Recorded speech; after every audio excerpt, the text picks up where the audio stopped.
Hello everyone, welcome and welcome back to the channel. If you don't know me, my name is Prerna. I used to work with Qatar Airways as a ground service agent. For about 6 years I've worked there. Today I will be sharing the interview process exactly happened during the interview. So the first thing which you have to do is you have to go on Qatar Airways website and you have to apply online. You have to look for what kind of job you prefer. Maybe you want to work as a customer service agent. That is the title or the heading. If you want to work as a ground staff on ground services, if you want to work for retail or sales, you can go according to that. If you want to work as a cabin crew, then you can apply for that. So first thing you have to check is that do they actually have a vacancy? If they do, then you are in luck. So the first thing you have to do is you have to apply for the job online. You have to give your resume, your photograph, your passport details, all these things. They will be put in the website, and then if you are selected as per them, if they feel that yeah, you are the right fit for this, so then they will revert back to you with an email. Once you have that email, you can be called for a video interview. So this video interview, usually there won't be anyone on the other side of the camera. You will usually get a screen and like 30 seconds to think about the question which has been asked.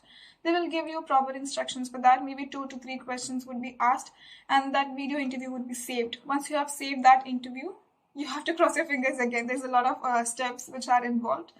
So you have to wait for the response again, and then if you're in luck again, they will call you for the interview, the in-person interview. It would happen anywhere in your country, any one of the metropolitan cities. So for me, when I filled the form, I had a choice to give interview in any one of the metropolitan cities where Qatar Airways interviews were going to be conducted. For example, Mumbai or Delhi or Goa or Kolkata or Chennai, anything. For me, Mumbai was the nearest, so I went there. So this is up to you where you want to go and give the interview. They will not take care of any of the cost for you traveling there or staying there. That is all up to you because you're not yet selected for the job. You're just there going for an interview. So they don't take care of any of those things. The interview would be happening at a good place, one of the 5-star hotels, Hilton, or the big hotels. Yeah.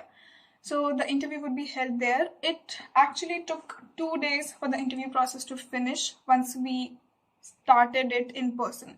So the first thing which they did was they made us all of us seated in one giant room. This was this like humongous hall, and we were about 1,500 people. Yeah, they were giving us stickers to put on our badges, like on the jacket, and the numbers were even going up to like 1,200, 1,300. So like these many people would be competing with you or against you, however you want to say. So all these people would be around you. Then they gave us this whole presentation on how actually it is to live in Qatar, what all things to be expected out of this job, and what are the benefits which you are going to get. So there was a small presentation about this, after which they gave us this written assessment test. So on the written assessment, they asked, it was a multiple choice question paper, so around 20 questions were there, and they asked about English, basic English grammar, English, like how would you complete this sentence, fill in the blanks. And there was also a little bit of math. Math was more like, if I give you this much currency and this is the cost of this item, then how much money you're going to give me back in another currency. So they just want to see that you are good with basic logic and reasoning. And there were also certain questions with like, if a flight leaves from Doha at 10 a.m. and then it reaches Singapore in 17 hours and the time difference is like 8 hours. So at what time this flight will actually arrive as per the local time in Singapore. I'm just giving an example of what kind of questions were asked in the interview. So we did this, and there was also one essay type question. It had just the normal, like what's your favorite destination. So you had to write one paragraph so that they can gauge how well versed you are with the English language. Because in Doha, it's all English. You don't have to learn Arabic. I'd say that's one of the benefits of moving to another country, and you're still not forced to learn another language. So that was a good thing, but yeah, you need to be proficient with the English language if you want to work in Doha. Definitely you're going to meet the people from your nationality, the people from your country, but you might actually not be able to speak your language. That depends where you're coming from. So yeah, this was the English test. Then they actually checked it in front of us. The crowd was already wiped out because they did not pass the first the first assessment. And after which we had a GD, group discussion as they call it. So this GD, they divided us in like a lot of groups of 10s and 10s, and then they made each two teams sit in front of each other. So like 10 people were in front of me and then 10 in my team. So my team had like 10 and the other team had 10, and they gave us some topic. I don't remember what topic it was, but it is like 6 years, so I don't remember exactly. But they asked us to speak on the topic, and it was like fairly normal debate kind of thing, the group discussion. No one was very angry, like nothing very exciting about it. Just people were speaking and everyone was waiting for their turn and everyone was polite. Definitely you have to be polite. You cannot be screaming and showing your anger because you're working in customer service. People will come and show anger to you. You cannot do the same. You just have to make sure that you pacify the situation, not make it worse. So definitely you have to be, even if you have to be firm, you can be firm, but you cannot be impolite. That's one thing that you have to always keep at the back of your head and the front and the side and everywhere. Yeah. So the GD was over. After the GD, they also removed a lot of people. So the crowd was getting lesser and lesser. After which we had the personal interview round. This was divided in two separate rounds. The first round, which was taken by the HR, she was outside. This was very basic HR round, where she will ask like, are you willing to move to Doha? Would you be able to live with other people? You'll have to share your accommodation and maybe about your food and everything you'll have to manage. Which I replied, of course, yes, like, yeah, I'd love to move to the country. Then she was asking like, what languages do you speak? Can you read or write this? Because I was learning French at that time, so I told her that I do speak French. And then she's like, so would you be able to deal with the customers? And I was like, yeah, the basic and all. So she was just asking basic questions. Do you have any diseases? Do you smoke? Like the basic ones. And she would also gauge with those questions, what are your communication skills? She'll be able to do that. After this round, they sent us inside. This was the final round. Like after waiting for all this time, this was the final round, and there were like four or five people inside. And because I was a fresher, I was only 21. I had just like barely completed my degree. It was like in June I completed the degree, and that's the same time that I had the interview. So they couldn't ask me any questions which were like customer service related, because I did not work for customer service. So what they did was they asked me like, so this like ever happened that you helped someone? So like in with your personal life, definitely not professional, because I had no professional experience. But they asked me this, and then just like the normal kind of conversation they had, and then this interview was done. So we were able to do it in one day because I did not live in the city where the interview was conducted. So we told them that we have a bus tomorrow, so we'll have to, me and my friends was like, two of my friends were also there. So we told them that we need to leave today. So all those who were localized, they were sent back home and they were asked to come back the next day because, well, they are able to do that. We are coming from another city. So this was, the interview was done, and then finally I got an email like after about 5 months that I was selected and that I had a flight. The ticket was booked by Qatar Airways. They also gave me good baggage allowance. The flight was from Mumbai to Doha, and they also provided a visa. It was a paper visa, and I was able to travel with that, which was very good. It was very exciting. I was very excited because that was my first international travel, and I was actually traveling as an employee, as a staff. Like, it was fun, definitely. Some questions which people do ask me a lot of times, and I would like to clarify that.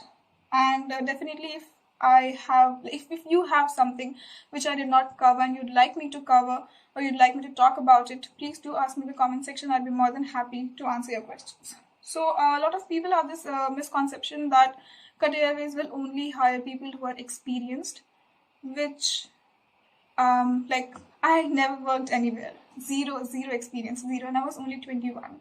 So they hired me, with which I can say that there's no such thing that they will not hire if you're not experienced. And it was not only me, but there were a lot of people which I found there in, like, once I moved to Doha, I found that, yeah, they did not work anywhere before, and then they got the job. So it depends on your luck. Maybe they're looking for a specific nationality to work at that time, or maybe they just need staff. It depends on all those things. or maybe you're just that good, it's not always luck, maybe you're that good.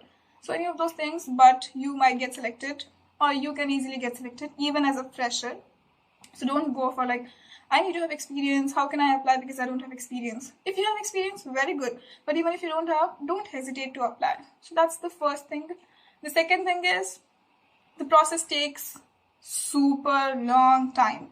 Like, I filled the form in April, the interview was conducted in May end or June, and I actually got my visa and my ticket in September, and I got to travel by like middle of the September.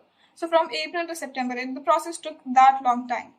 If you're already working somewhere, or if you have any other plans, you cannot just wait for this to come to you, because also in between there is no communication whatsoever. They never told us that they are going to hire us, or is the application going fine, or are we rejected. We did not know anything at all. And at least for me, I went in September. The friend who gave the interview with me, she actually went in October. So, and there were people from the same batch who came even later, even up to a whole effing year. Okay, so you cannot just wait for this job or this vacancy, or for them to call you. You cannot do that. You have to make sure that you're doing your own things, and once you get the job, you have to put things in order. And also there's one more thing, that they will do a medical checkup once you reach Doha, but before that you have to do your medical, and they will ask for it. So before actually sending me the ticket, they asked me to do the medical. Let's just cover this thing. The ticket was sent in September, but before that they asked for the medical, and then they have certain specific hospitals where you can actually get this thing checked. You cannot just go to any hospital which is near to your house or whatever it is. No, there is a list of hospitals. You can only go to one of those, and they will do the urine test and eye test and ear test. There are certain tests which they will do. They will ask you questions like, do you smoke, do you drink, and do you have any other diseases? Maybe you want to disclose some information. Do you have any past history? So all those things, it will be asked to you, and you have to answer. And once you pass the medical test, only then you will be able to get a ticket.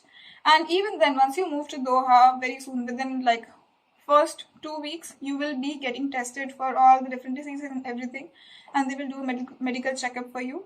And once you have cleared the checkup, only then you will be getting an actual resident permit.